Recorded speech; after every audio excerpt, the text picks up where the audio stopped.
Hi. So the first game I want to talk about is it's a Sierra Studios game, Pharoh, and this is the Cleopatra expansion. Um, this game is set across the history of Egypt, and you play through the various eras and working through the technologies. And again, this game is really good to teach you about sustainability and balancing the different needs in the scenario. Most of them will have a resource extraction, and you need to employ people gathering those resources and then turning those resources into products.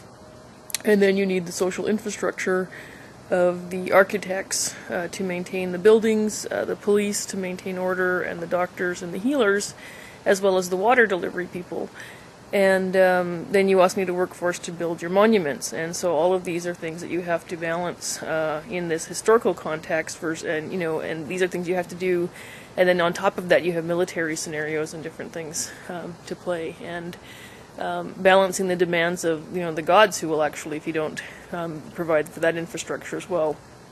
And then it's mostly a labor game about setting wages, and to draw immigration to you instead of having people immigrating out, and then also disaster management with various diseases and enemy attacks and stuff like that. So the game is really fun to learn about the different kinds of cultural values. Was what jobs were there, and then what that in turn then supported people who made the vases and pottery and then decorating them. And that's actually one of the coolest features about this, is that you actually have to do beautification in the city to keep people happy. It's not enough to have paved roads, they have to have mosaics and be beautiful, and you have to make sure you have access to entertainment and all of this stuff. And so gaming is actually a really good way to understand how societies work on that larger scale, and it's not that hard to apply these concepts back to current day.